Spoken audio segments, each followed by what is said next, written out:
Hello दोस्तों, my name is Akshay नंदन। मैं अभी करंटली पीडब्ल्यूसी में सीनियर डाटा इंजीनियर की पोस्ट पे हूँ। इस वीडियो में मैं आपको अपनी जर्नी के बारे में बताऊंगा, कैसे मैंने 6 LPA से 18.6 LPA को क्रैक किया है पीडब्ल्यूसी में। स्टार्टिंग टू एंड बताऊंगा। तो चलिए शुरू करते हैं। बात है, मैंने आईटी लाइन में अपना करियर स्टार्ट किया है 2021 में दिसंबर से। ब्लू पाया कंसल्टिंग प्राइवेट लिमिटेड करके कंपनी है, वो मैंने ज्वाइन किया था गुड़गांव में, और उस टाइम मेरा पैकेज था 4 LPA। And after 2 year like 2024 में मैंने जॉब छोड़ा है दिसंबर में, और तब मेरा पैकेज था लास्ट 6 LPA। तो मैंने 6 LPA से फिर जैन में पीडब्ल्यूसी ज्वाइन किया, जिसमें मेरा पैकेज है 18.6 LPA, जहाँ पे मैं जॉब कर रहा हूँ। तो ये मैंने कैसे क्रैक किया, ये मैं आपको बताने वाला हूँ इस वीडियो में। सो बेसिकली मेरे को, मैं जून जुलाई से ही इंटरव्यू स्टार्ट कर दिए थे देने 2024 में, और मैंने बहुत इंटरव्यू दिए, मोर देन 50 इंटरव्यूज दिए हैं। हर जगह रिजेक्शन रिजेक्शन रिजेक्शन। तो अगर आप naukri.com पे, एक तो है आपको डेली रिज्यूमे अपलोड करना चाहिए। अगर आप जॉब ढूंढ रहे हो, प्रोफाइल बना ली, हर 1-2 दिन बाद अपना रिज्यूमे सेम ही अपडेट कर दो, उसमें वो लेटेस्ट में शो होता है, और आपको ज़्यादा चांसेस होते हैं कि इंटरव्यूअर आपको कांटेक्ट करें। तो ये तो करना ही है। और दूसरा, मेरे को ये प्रॉब्लम फेस हुई थी, मैं जब भी इंटरव्यू, या तो पहले स्टार्टिंग में कॉल्स ही नहीं आते थे, कुछ नहीं। तो बेसिकली डाटा इंजीनियर फील्ड में मैंने एक चीज़ नोटिस किया कि अगर आपको 6 महीने या साल का एक्सपीरियंस है ना, तो जल्दी आपको कोई आता नहीं है इंटरव्यू कॉल। इसमें मिनिमम आई थिंक 2.5 से 3 साल वो जरूरी होता है। बाकी पता नहीं यार, सबका अपना अपना होता है। मुझे तो नहीं आया था, मैंने 1 साल बाद ट्राई किया था। मैंने 3 साल जब मेरे होने को आए, तब मुझे आने लगे। स्टार्टिंग में मैंने बहुत इंटरव्यूज दिए। कैपजेमिनी का मेरा पूरा क्लियर हो चुका था। मेरा ये हुआ, मैंने घर बता दिया कि मेरा क्लियर हो गया, क्योंकि उन्होंने पूरा बोल दिया था कि आप रिजाइन डाल दो, हम ऑफर लेटर भेज रहे हैं आपका। मेल वगैरह सब आ गई थी, ऑफर लेटर नहीं आया था, तो सबको बता दिया। उन्होंने मुझे 12 LPA दिया था, 6 to 12। तो मैं तो सही था मेरे लिए, तो बहुत। कैपजेमिनी ये ब्लू पाया एक छोटी सी कंपनी थी। खैर, ब्लू पाया ने मेरे अभी तक पैसे नहीं दिए 3 महीने के, पिछले साल के। बहुत क्या ही। तो हुआ ये कि जब कैपजेमिनी का ऑफर आया कंफर्मेशन में, बहुत खुश हुआ, सबको बता दिया। फिर उन्होंने बोला हफ्ते के एंड में, फिर नेक्स्ट वीक कॉल आया कि आपने जो रिजाइन डाल दिया, आप वो भेजो मुझे। मैंने कहा यार, मैं अभी कैसे भेज सकता हूँ, मैंने तो अभी डाला नहीं। आप ऑफर लेटर मुझे दे दो, फिर मैं रिजाइन डाल दूंगा। ऐसे डाल दूं ना भेजे तो कहते, सबको बता दिया। तो फिर उन्होंने मुझे ऑफर भेजा ही नहीं, बार बार कहते रिजाइन डालो, ये डालो। फिर महीना हो गया, कोई अपडेट नहीं। सारे राउंड क्लियर हो चुके थे, सैलरी नेगोशिएशन सब कुछ। फिर बाद में मैंने मेल्स पे मेल्स किए, रिस्पॉन्स नहीं। बाद में रिस्पॉन्स आया कि वैकेंसी फुल हो गई है। मुझे बहुत अजीब लगा, सबको बता दिया, सब कह रहे हैं क्या है। उसके बाद मैंने डिसाइड किया कि जब तक ऑफर लेटर नहीं आ जाएगा, मैं किसी को कुछ बताऊंगा ही नहीं। मैं अपना बीच में तो फिर डिमोटिवेट हो गया था, मैंने छोड़ ही दिया। पर जैसे मेरे पुरानी कंपनी के हाल थे ब्लू पाई के, वो मुझे 3-3 महीने तक सैलरी नहीं देते। वो अभी तक वो कंपनी ऐसी है, 3-3 महीने तक एम्प्लॉयज़ को सैलरी नहीं देती है। ब्लू पाई कंसल्टिंग प्राइवेट लिमिटेड नेम है कंपनी का। और मेरे भी अक्टूबर 2024 से दिसंबर 2024 की सैलरी अब तक नहीं दी है उन्होंने। तो वो तो ऐसी थी, उसको देख के मैंने कहा नहीं यार, कंपनी तो चेंज करनी पड़ेगी, ऐसे कैसे चलेगा। हर एक बंदे की EMIs होते हैं, लोन्स होते हैं, नेसेसरी घर के खर्चे होते हैं, सैलरी तो जरूरी है जॉब वालों के लिए। तो फिर मैंने दोबारा से स्टार्ट किया, बहुत जगह इंटरव्यूज दिए, ये वो चलता रहा। मैं लगनी होगी लग जाएगी, मैं इंटरव्यू देता रहा, देखी जाएगी। बीच बीच में मैंने थोड़ी ChatGPT वगैरह की हेल्प भी ली, वैसे ही लॉजिक। और मैंने पढ़ाई भी, बेसिकली जो इंटरव्यूज के क्वेश्चंस होते हैं, जैसे SQL, पाइथन, पाइस्पार्क, ये 3 ही मेन होता है। उसके बाद क्लाउड में हो गया AWS, स्नोफ्लेक, डाटाब्रिक्स। बेसिकली तुम्हारे पिछले प्रोजेक्ट्स के बारे में पूछते हैं। तो ये मैं आगे बताऊंगा कि कैसे तैयारी करनी है, क्या क्या करना है। तो अभी मैं आपको बताता हूँ क्या हुआ फिर। तो फिर हमारा प्लान बना चिटकुल जाने का सितंबर में। मैं दोस्तों के साथ दिल्ली से निकला चिटकुल के लिए। वहाँ एक फर्स्ट राउंड जो होता है ना, वहाँ आया था। मैं निकलने लगा था, तो आधे घंटे पहले आया। तो निकलते निकलते मैंने वो राउंड दिया था, फर्स्ट राउंड, जिसमें HR बेसिक्स टेक्निकल पूछते हैं। तो वो मैं देखे चला गया PWC का। फिर मुझे लगा नहीं था कि, क्योंकि और इतना पता भी नहीं था पहले कि PWC ऐसे है। तो जब मैं चिटकुल चला गया, वहाँ से आ रहा था, तो हम फंस गए थे जाम में। 6-7 घंटे का जाम था वहाँ। हम पानी भी नहीं था, बोर हो रहे थे। उस टाइम मुझे कॉल आया कि इंटरव्यू आपका आज का शेड्यूल है। तो मुझे याद भी नहीं था मेरा इंटरव्यू है।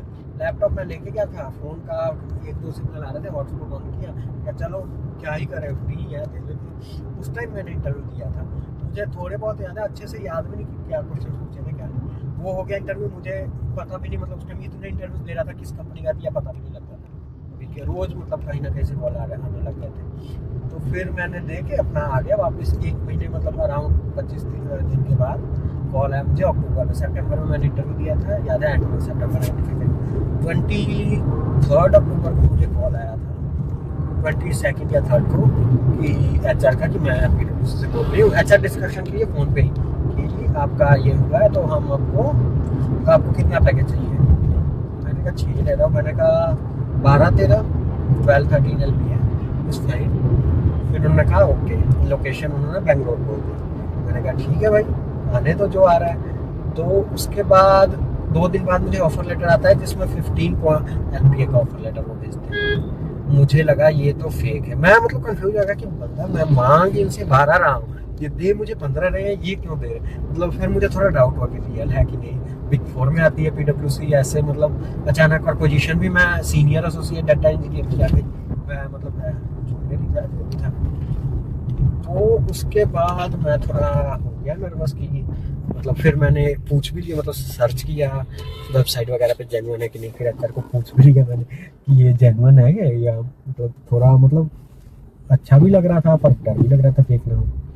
पर फिर उन्होंने कहा नहीं, फिर उन्होंने पोर्टल का जो लिंक दिया ना, तो आदमी वर्कडे वगैरह का देखा, नहीं जेन्युइन है, मैं कहा सही। उसके बाद मैंने घर वालों को बताया कि मेरा ऐसे ऑफर लेटर आ गया है और इतनी सैलरी का। फिर भी मैंने उनको कहा अभी बैकग्राउंड वगैरह होना है, तो अभी फाइनल कंफर्म नहीं है, मतलब कंफर्म है लेकिन अभी बैकग्राउंड के बाद ही ज्वाइनिंग के बाद होगा। मैंने कहा ज़्यादा मतलब सबको बता दो ना, सब फिर नज़र भी ले, पता नहीं होता है कि नहीं, और ऐसे मैं अपने तक ही रखना पसंद करता हूँ।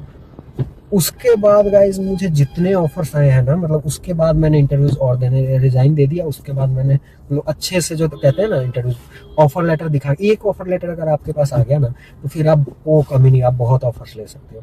मेरे को एक ऑफर लेटर आ गया था, उसके बाद मैंने इंटरव्यूज देने स्टार्ट किए। फिर मुझे मैकेंजी से ऑफर आया था, और कॉग्निजेंट से आया था, इससे क्या कहते हैं, नोएडा में एक कंपनी है फोर्ज, हाँ उससे आया था, वो तो मैंने ज्वाइन करके छोड़ा है, वो मैं बताता हूँ आगे।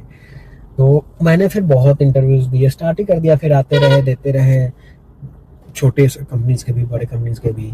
फिर मेन मेरा लास्ट में मैंने 3 कंपनीज फाइनल किया था, कि इन तीनों में से एक, PwC को मैंने छोड़ ही दिया था कि मैं PwC ज्वाइन नहीं करूँगा। उसका रीज़न था PwC ना ज्वाइन करने का, वो रीज़न ये था, एक तो वो बेंगलोर लोकेशन दे रहे हैं, मैं हूँ अमृतसर से, गुड़गांव लोकेशन पास करना था, और मेरी शादी होने वाली थी, तो मतलब वाइफ को छोड़ के ऐसे बेंगलोर रहना, तो मैंने कहा गुड़गांव में ही देखता हूँ। तो गुड़गांव में मैंने बहुत, एक छोटी मोटी कंपनी तो बहुत सारे क्रैक कर लिया था, और पर मैंने एक बड़ी कंपनी कुफोर्ज, मतलब थोड़ी सही कुफोर्ज क्रैक कर लिया था। और मैंने एक ईपैम है, वहाँ से मतलब फाइनल राउंड मतलब रह गया, तो वो क्रैक किया था। मैं कुफोर्ज के वो मैंने ज्वाइनिंग के लिए हाँ कह दिया था, मतलब। और ईपैम मैंने सोचा था फाइनल कि अपने मैं कुछ भी हो जाए ज्वाइन, तो मैं ईपैम ही करूँगा। रीज़न वो मुझे वर्क फ्रॉम होम दे रही थी, और दूसरा रीज़न वर्क फ्रॉम होम के अलावा वो गुड़गांव में ही थी, और बेसिकली वो सैलरी भी मतलब ज़्यादा दे रहे थे, नियर अबाउट, मैं आपको बताता हूँ कितनी दे रहे थे। पहले मैंने कुफोर्स का जब इंटरव्यू दिया था, तो उनसे मैंने 18 LPA मांगा था, क्योंकि मेरे पास 15 का ऑलरेडी ऑफर था। मैंने कोई भी आपको अगर 6 से 18 या 20 ऐसे मांगोगे, नहीं देगा। तो एक ऑफर लेटर आपके पास होगा, तो आप रीजन्स, मैं ये रीज़न देता था, एक तो लोकेशन का, तो मुझे गुड़गांव चाहिए, दूर है, और दूसरा वो कहते थे पैकेज क्यों ज़्यादा चाहिए इतना, मतलब 15 ऑलरेडी है, तो इतना। मैंने कहा आई अपने आप पे कॉन्फिडेंस रखो, कहो कि आई एम कैपेबल, कि मैं इस लायक हूँ, मैं 18 LPA का डिजर्व करता हूँ, आप वो दिखाओ। तो वो फिर देखते हैं ना, डाटा इंजीनियर में पैसे बहुत है, मैं PwC में भी 18 कम है मेरा अभी। तो मैंने उनको बोला, उन्होंने 18 LPA का मुझे भेज दिया, जिसमें 17 फिक्स था, और क्या कहते हैं बाकी। उसके बाद ईपैम का जो ऑफर था, सबसे हार्ड इंटरव्यू जो मैंने आज तक दिया है ना अपनी लाइफ में, वो ईपैम का है। 8 राउंड टोटल, मतलब प्रोजेक्ट इंटरव्यू था फॉरेनर्स के साथ, जो भी 8 राउंड दिए थे मैंने उसके, और वो मेरा मतलब फाइनल था कि वही करूँगा, इतना मतलब जिसका राउंड ही, और रिव्यू भी अच्छे पड़े थे ईपैम के मैंने। पर दिक्कत ये हुई कि PwC में ज्वाइनिंग थी मेरी 26 दिसंबर को। तो उसके बाद 26 दिसंबर को ज्वाइनिंग थी पीडब्ल्यूसी में, और ईपीएम का भी इंटरव्यू चल ही रहा था। वो कह रहे थे भेज देंगे, पर भेजा नहीं था तब तक उन्होंने। फिर फोर्स वालों का आ गया था, तो मैंने पीडब्ल्यूसी को एक्सेप्ट ही नहीं किया। उन्होंने लैपटॉप भिजवाना था, करते रहे मैं। तो मैंने एक पीडब्ल्यूसी को मेल डाल दिया कि मैं जैन में ज्वाइन करूँगा 2 जैन को। फिर मैंने 7 जैन करा लिया अपनी ज्वाइनिंग पीडब्ल्यूसी से। फिर मैंने कहा, तब तक फोर्स ने 2 जैन की ज्वाइनिंग दे दी थी ऑफर लेटर में। तो मैंने फिर फोर्स को हाँ कह दिया, सबमिट कर दिया। ईपीएम वाले कह रहे थे 1-2 दिन लगेगा, हम दिसंबर एंड तक भेज देंगे, पक्का सारा हो गया था। फिर एक और राउंड, ऐसे एक राउंड और लेते गए। तो 2 जैन तक जब आया नहीं ईपीएम का, मैंने को फोर्स को हाँ कह दिया और ज्वाइन कर लिया। 2 जैन को पीडब्ल्यूसी के एचआर का कॉल आता है कि आपने लैपटॉप के लिए आप रिस्पॉन्स नहीं कर रहा। तो मैंने बोल दिया मैं नहीं ज्वाइन कर सकता, क्योंकि बेंगलोर में मेरा जाना मुश्किल है, इसलिए। उन्होंने कहा कि हम आपको गुड़गांव लोकेशन दे देंगे। मैंने कहा यार ये क्या, फिर मैं कंफ्यूज हूँ। मैंने कहा ठीक है चलो। तो मैंने सोचा फोर्स से ज़्यादा ये बिग 4 में आता है, पीडब्ल्यूसी ज्वाइन कर लेते हैं, और लोकेशन तो गुड़गांव मिल ही रही है, 2-3 लाख कम है तो क्या हुआ। फिर मैंने सोचा एक बार कह के देखता हूँ। फिर मैंने कहा एक और रीज़न है, मुझे सैलरी भी ज़्यादा मिल रही है गुड़गांव में। तो पीडब्ल्यूसी ने कहा अच्छा आप भेजो ऑफर लेटर, हम देखते हैं कुछ। मैंने भेज दिया ऑफर लेटर। फिर उन्होंने मतलब 2 दिन, मंडे को कहा हम बताते हैं। फोर्स से मैंने ज्वाइनिंग थी, मैं कहा अभी ठीक नहीं हुई, लेकिन ना बताया तो फंस जाऊँगा। फिर उन्होंने कहा नहीं भी बताया मैं ज्वाइन कर लूँगा। फिर फोर्स को मैंने मना कर दिया, मेल डाल दिया कि हम लोग इसका वहाँ से क्या पता मैं ब्लैक लिस्ट में हो गया हूँ। उसके बाद पीडब्ल्यूसी का मंडे को शाम को आ गया 18 LPA का मेल की आपको आ गया। मैंने कहा सही है, मैंने ओके कर दिया। फिर मैंने एक्सेप्ट कर लिया। उसके बाद 7th को मेरी ज्वाइनिंग थी पीडब्ल्यूसी में।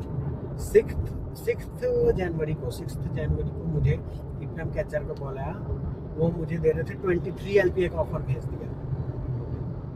21 LPA उसमें फिक्स था, और 2 लाख का बोनस दे रहे थे।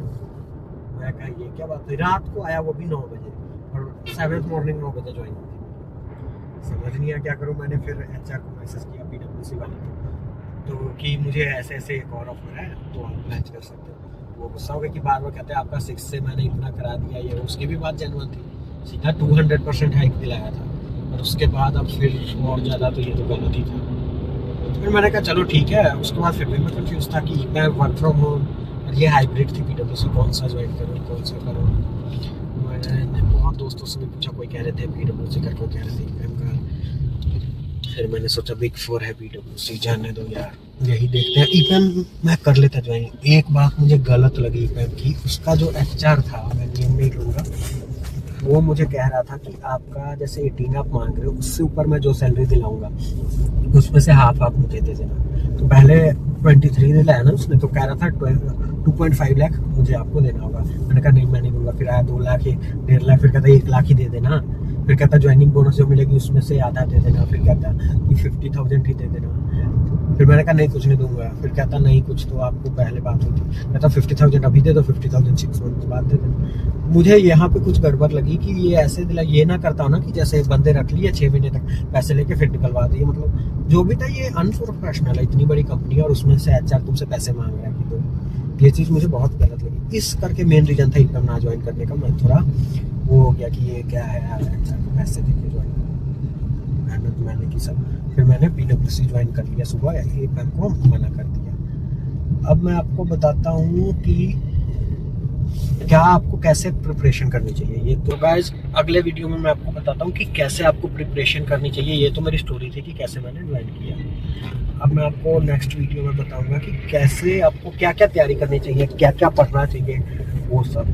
तो आप मेरे चैनल पे जाके आप नेक्स्ट वीडियो देख सकते हैं। Thank you guys. अगर आपको अच्छा लगा तो लाइक सब्सक्राइब करें, नहीं अच्छा लगा तो भी कर दो यार। नया हूँ समझ नहीं, क्या करूँ। चलो ठीक है, बाय।